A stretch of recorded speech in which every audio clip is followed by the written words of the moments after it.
I think one key is that it's a huge mistake to get to the point where you have to help the franchisees be successful. So this word help is a bad word for a franchisor. Our job is not to help them. We're to equip them. We're to provide them the systems and that they can help themselves using the right systems that work. So as soon as we jump in and we start helping them, we're taking responsibility back off of their plate and putting it on ours, and then they're just not going to be as good. So we want to equip them and coach them and teach them. So and then but let them execute.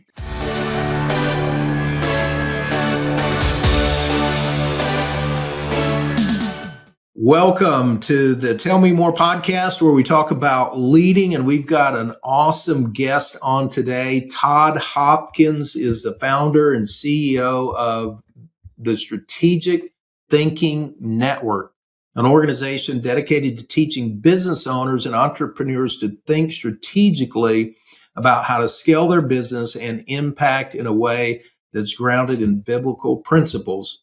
Todd previously was the founder of Office Pride, and that's a commercial cleaning service, and he served as its CEO for 30 years, leading it to become an award-winning janitorial franchise company and one of the most respected brands in the industry. So, Todd, great to have you today.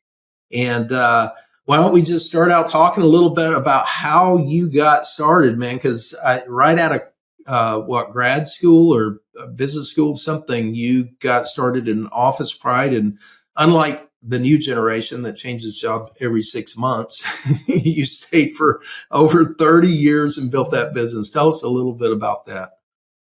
Yeah, I mean, it was a dream come true, really. I mean, I always wanted to own my own business. And Joel, thanks for having me on your podcast, just to be able to talk about it a little bit. But as a kid, I had businesses. You probably did too.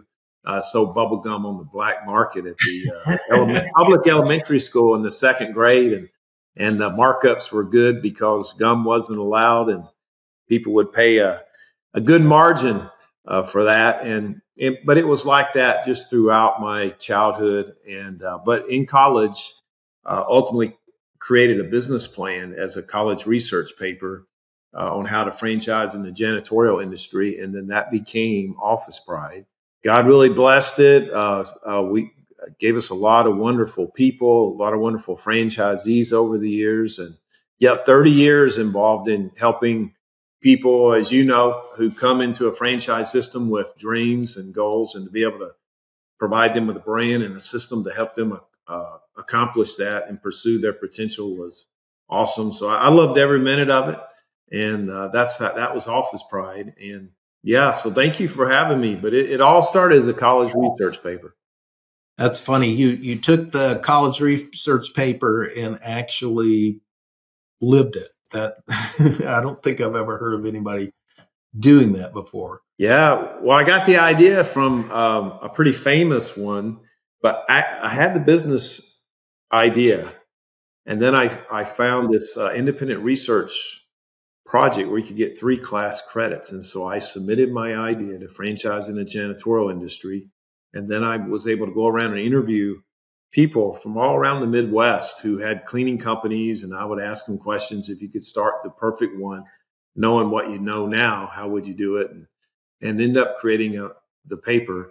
But my undergraduate was at Memphis State. And one of the guys there, alumnus, was Fred Smith, and he started FedEx, and that had started as a college research paper. And so I was super inspired by that. The cool thing is, I would tell people, I say, hey, Fred Smith got a C on his FedEx paper. I got an A on Office Pride. And he was a great inspiration, that whole story to me. And so it's fun to be able to have my own story there. That's awesome. Well, I did a lot in the franchise industry, been in that industry for 20 years. You've been in it a lot longer than I have, but not that you're that much older than me. I just got started later. So some of the interesting facts about franchising, I think there's about 400 franchisors that close their doors every year. Only 16 to 20%, according to what you read, of franchisors ever hit the 100 unit mark. So most, there's 4,000 franchises in the US today, and many of those are never going to make it. And some of those founders may be watching the show today who are looking for, how'd you do this? How did you become so successful? A college student starting a janitorial business and then franchising it. So tell us, a little bit about what you feel like the secret that helped you be able to grow and scale that business. Franchising is really, you have to have a good model. So I built the model, did it myself, and built the original janitorial company, and only for 3 years. Got it up to a certain size that I felt like, okay, this is worth somebody actually wanting to duplicate. Because, I mean, we were up to maybe 70, 80 employees. It was doing about $1 million a year in sales. I thought, okay, this is something people would pay to be able to duplicate. And it was making money. Perspective, that was 30 years ago. So a million in sales was a little bit different than today. That was a that's Yeah. fantastic. Yeah, that's 35 years ago. So but you're right, probably 30 when I was at that point. And I sold the first franchise to actually a customer who I was just sharing my vision of what I wanted to do. And he said, well, when you get that, FDD, which back then it was called the UFOC, when you get that filed, my wife and I'd like to buy the first one. So the second one to a guy at church, and we were off and running. But what I learned all along the way is if you make it about the franchisees, we have the brand, we have the systems. All they have to do is execute on that, but it's about their dream. They're using our brand, our system to achieve their dream. And so I just tried to focus on helping them achieve their dream. And when we help them achieve like mine was happening in the process. So Office Pride growing and my dream becoming a reality was a byproduct of helping them achieve their dreams. So the unit level economics has to be good. Franchisees have to be able to be successful, or the system ultimately is not going to work. So it cannot be one-sided. The franchisees are successful, and the franchisor has put together a model where the formula works mathematically. Then everybody wins. And so my advice is be about the unit level economics, the unit level success. Always communicate the why. What we do is important, and the franchisees will, they'll pour their heart and soul into it. Yeah. Tell me a little bit about the tension there, because what I've seen is franchisors, especially smaller ones. And no, I'm not even going to talk about systems because this is a leadership podcast, but boy, I've seen some really poor systems and training and support along the way.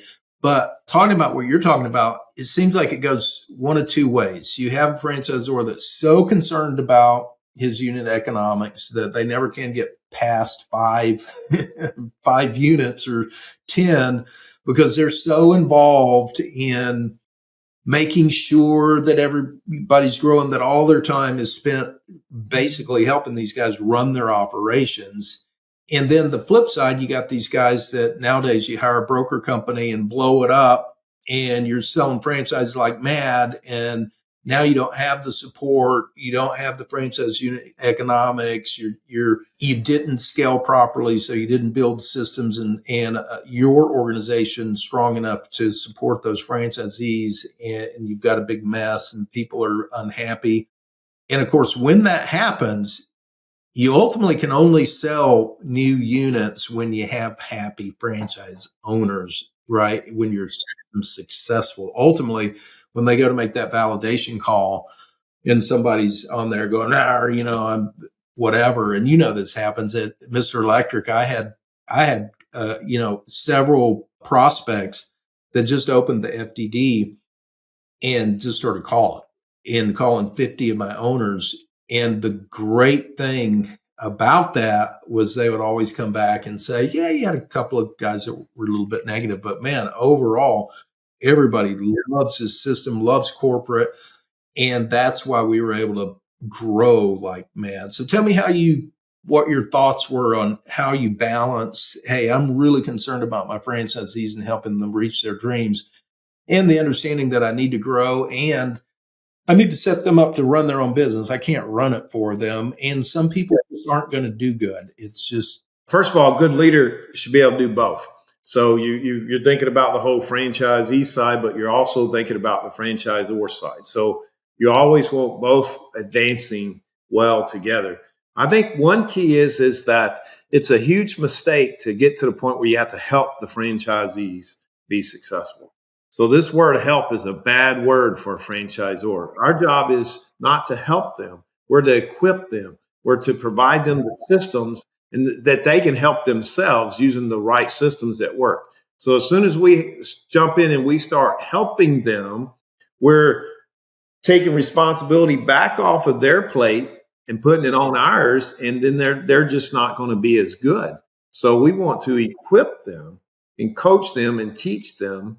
So and then but let them execute.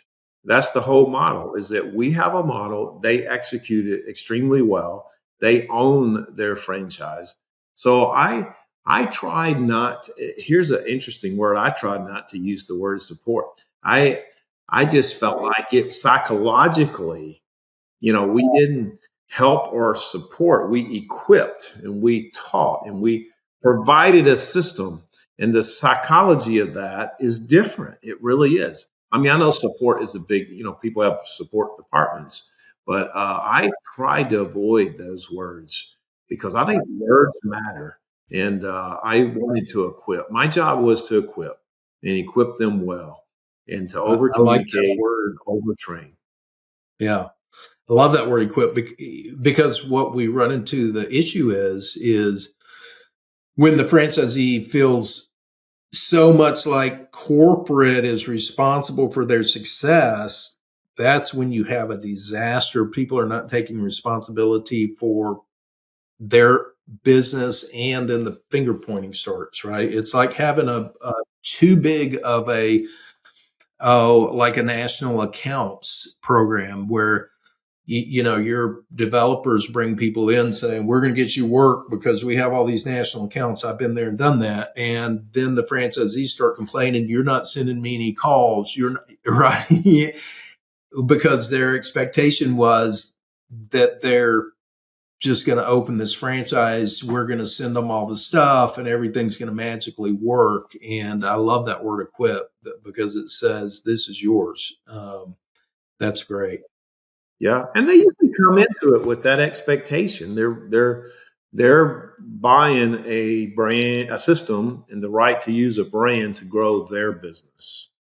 And so we don't want to ever get them off of that initial expectation that they're paying for the license and the rights, the franchise ability to duplicate what we've already proven to be successful. But they are the ones that have to execute. It's the only way we as a franchisor can scale is with the franchisees executing at their level the growth in their market. That's right. Well, let's talk a little specifically about leadership because you've obviously moved into a role of training leaders. The funny thing about franchising, I always say, your organization's never going to outgrow its leadership. That starts with whoever's at the top of the franchisor. But then if we give out pretty much every franchise organization today, franchisor gives out a franchisee of the year award, right? And I always tell people, why do you think we give that award to a person? Right? Because we're all acknowledging that it was the person that built that company. It was the person that did whatever your criteria are for franchise or the franchisee of the year. And that's leadership. And so on the flip side, you've got the struggling franchisees who blame corporate for everything and want to gripe and argue, and it's not their fault. And I would tell those people, hey, man, if we give an award out, franchisee of the year, to a person because everybody acknowledges that person built the business, then why is it my fault that you're where you are? Who's responsible for you? Is it me or is it you, right? And that's all about leadership. And the biggest thing I found in 20 years of franchising is it's The better leaders grow the bigger shops. And the people who can't lead, ultimately, I've seen a few, very few people that really followed the system, did everything, tried really hard, and it still didn't work. But almost every time, almost, I can point to the fact of that person's leadership ability in dealing with his people, that they were rigid, they were, authoritarian, they really awkward, and people didn't want to work for them. Again, I probably know one franchise, I don't even know who that would be, one or two that had the leadership, gave it their all, and it didn't work for whatever reason. Came in at a bad time, maybe they didn't do the marketing exactly right, but generally it's either they don't follow the system, which I think is a leadership issue, or they follow the system, but they're just not a good leader and they can't get the people to rally around the concept. And they ultimately struggle for 3 or 4 years until they run out of money and go out of business. What's your take on that? Well, as a leader, I mean, we have a responsibility to always be communicating the why. Why we do things the way we do, why this is important. But one of the important whys would be, it's like I would always ask a franchise prospect, "Oh, why are you interested in owning a part-time, or excuse me, owning a commercial cleaning business?" And when they would share their why up front, a lot of times later, if they were a little bit off track or they seem a little bit unmotivated or something, I would take them back to their why. I remember when we first talked, you had this dream and this dream. Has that changed? And so I think part of being a good leader is helping the people who are following remember why they're doing things in the first place. And it's to help them get back on track. We all need that. It's so many distractions, and I need people to kind of help me get back on track. So as a franchisor, we just have to continually remind our franchisees of what they were thinking when they chose to do this, and that dream is still achievable, and execution of a system is what gets you there. But certainly, they're going to get there as they build their team. And as you know, I mean, you're not really a leader if you don't have followers. So you got to have people that are willing to follow and they're buying into your dream and they're really committed to helping you achieve it. And I think that's part of us as franchisors. Our success is going to be teaching franchisees how to build that, and then they execute. And if I can follow up on that, employees aren't necessarily followers. Employees get a paycheck. And unless you're a leader that can get buy-in from them and create followers, if you turn those employees to followers, now you're cooking with gas, right? Because as long as you're treating them like employees and the only influence technique you've got is giving them a paycheck every week, well, they're going to do just enough to get the paycheck. And in today's world, they might not even do that. They might not, they might just say, I don't like it here. I'm going somewhere else. We're getting a little tighter now, but we're still pretty low in employment. Jobs are readily available, and people don't have the loyalty. My grandfather worked at the same, steel mill his whole adult life because he lived through the Depression and had his children in the later years of the Depression. And it didn't matter what the leadership was. He wanted a job. He needed to put food on his family, on his table. We don't live in that world any longer. So I love that. You got to have followers to be a leader. And I think that's one of the downfalls of a lot of organizations is they're relying on their position, their title, and frankly, a lot of franchisors. Man, I've dealt with so many franchisors and so many leaders within franchising, and I hear the stories, and I've heard them do it. That you follow the system. We said you got to follow the system. I'm the president or CEO or whatever, leaning on that authoritarian approach and titles and positions, and this is the way we told you to do it, go follow the system, right? Instead of doing it's great you say that. That's part of my program, is taking people back to their goals. And when I first became a business coach, at the time, Mr. Electric was coming out of the end of the Great Recession. franchise owners were not happy. There was some mistrust with corporate.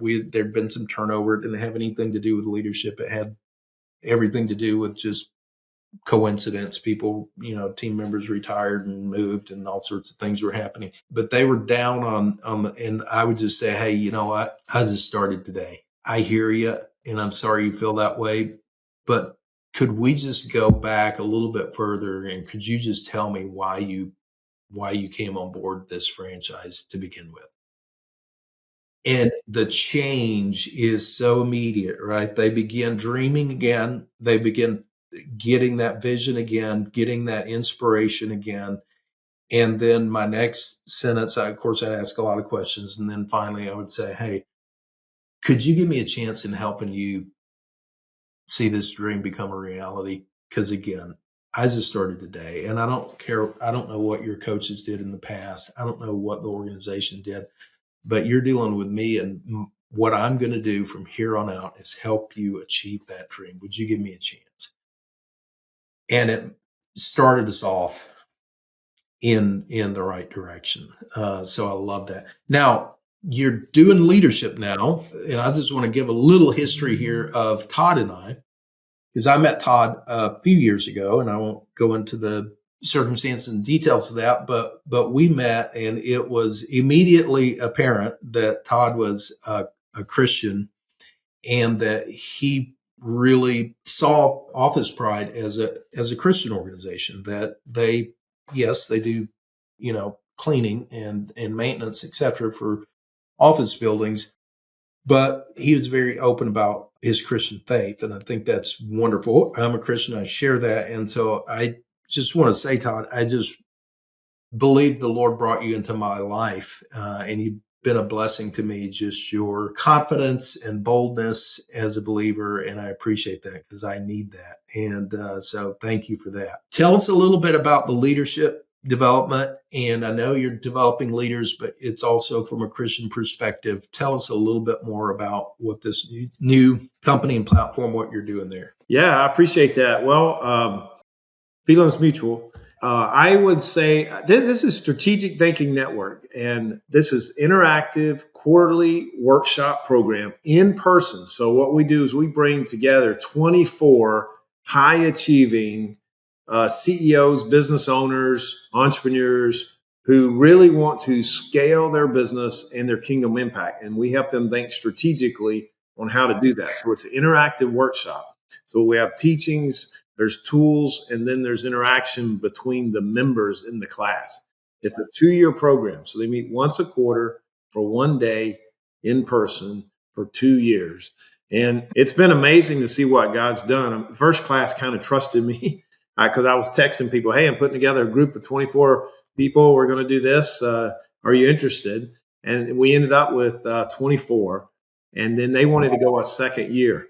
And so the second year, we started a new group, if you will. So now I have one group that's in its second year. I have one group that's in its try to first. be part of that one, but I'm getting all in. Yeah. And they have the dates that have to work out just right for people. But the second class was referrals from the first class. And they pay an annual fee to be a part of this, but we cover all kinds of stuff. So it's pretty fun. Like, I love strategic thinking. I mean, most entrepreneurs like strategic thinking and, setting goals and actions and all the different things that are involved, resource allocation and planning and all the things that are involved in good strategic thinking. And as I've started putting all this together, because the name of the program is Strategic Thinking Network, it's like I thought, well, critical thinking has its place, and I appreciate critical thinking. As we got bigger, I could hire others to create all the data and identify the trends, and we would make a lot of decisions from logic rather than feelings. I mean, that's really how you start to truly grow and scale a business. And so critical thinking has its place, and that's where the CPAs and private equity and all these kind of people, they do a lot of critical thinking. Entrepreneurs typically, extremely strategic and passion driven. But I thought I really need to teach both if I'm going to be fair to these people that are in this class on how to really scale business and kingdom. And it's like Joel says, wait, don't get up. There's more. There's a third type of thinking. And he said, there's eternal thinking.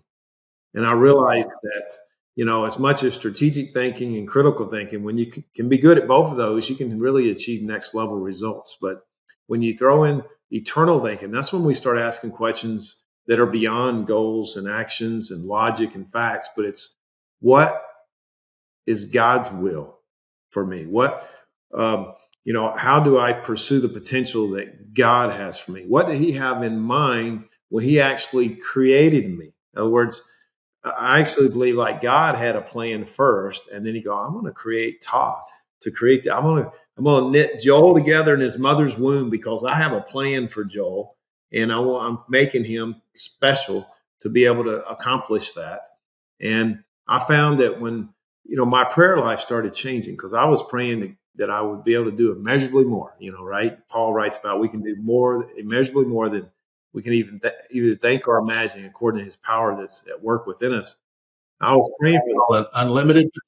Yeah, and it's like God said, look, Todd, if you want to do immeasurably more, if you want to experience that, you need to quit asking me to do more with what you want to do and just get yourself back in alignment with the plans I had for you when I knitted you together in your mother's womb. And that's eternal thinking. It's like, rather than us having this responsibility to even create vision, I think as a leader, our job is to download the vision God already has for us. And then we create a system to duplicate that and to cast that to others, especially as leaders. We have others, then our job is to download that well, cast it to others, communicate it clearly, let some passion overflow a little bit, repeat it often, all the things. So we run on those three tracks. And I've got a room full, Joel, of humble high achievers is what I call them, because I'm thinking anybody in this room could be teaching this class, but they're there, they're taking it in, they're interacting with each other, and God is moving in a powerful way. And it's exciting to watch. And I tell people 30 years at Office Pride was a training ground for this. Yeah. Well, that is awesome experience. And I think there's several takeaways from that. Number one, if we don't dedicate ourselves to growing and becoming the leader and the person that God created us to be, then are we really fulfilling our purpose in life? And John Maxwell made the statement, everything rises and falls on leadership. Hey, look, I don't care if you're a housewife, most of the people watching this program are probably business leaders of some kind, but if you're a housewife, you're still a leader, if that's all you do, and not all, but because there's a lot to that. But you have a family, you have children, you're a leader. If your title is a husband, you're a leader. And everything rises and falls on leadership. And so if we don't dedicate ourselves to growing, learning, and constantly getting better, then when you stop growing, you're dead. Okay. So, we look around us at all the plants and the flowers and the trees and everything God created. It grows. And when it stops growing, it's usually on its last leg and it's dead. So if you're not growing, you're dead. If you're not growing and becoming a better leader, your organization is going to feel that and you are going to plateau. John Maxwell said that. And then he said the law of the lid is that your organization will never outgrow your leadership. And now 20 years in franchising, 16 years I was a pastor. So I've got 46 years. Is that right?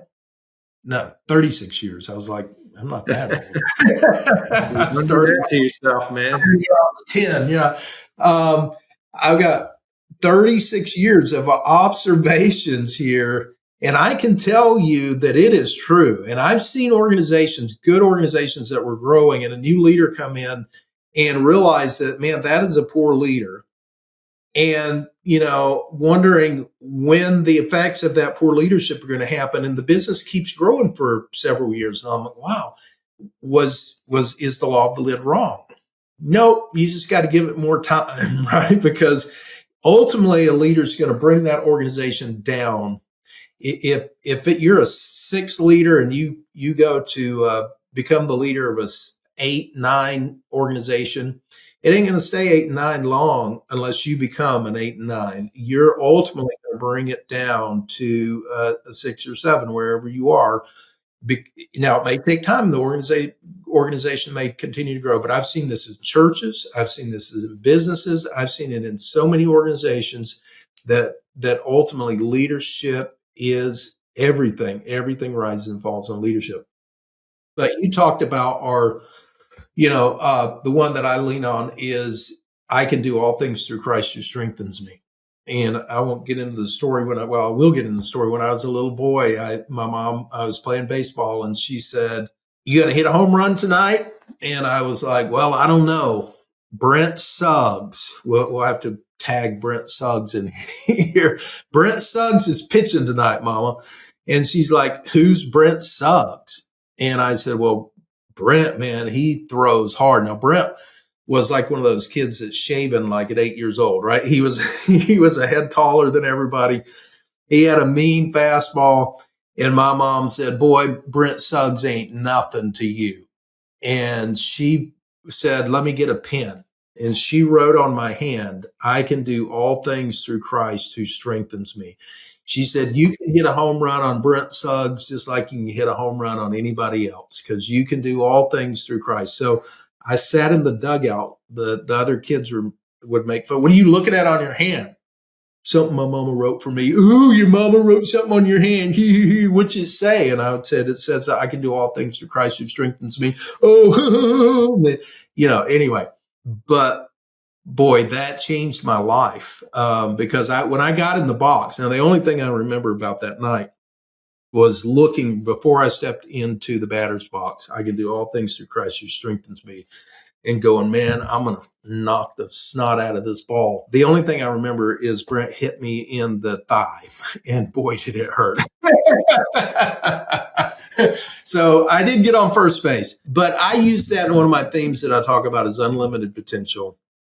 And my parents' generation, it wasn't just my mom and my dad, but other people would go, and I'll try to do it like they did it. "Who do you think you are?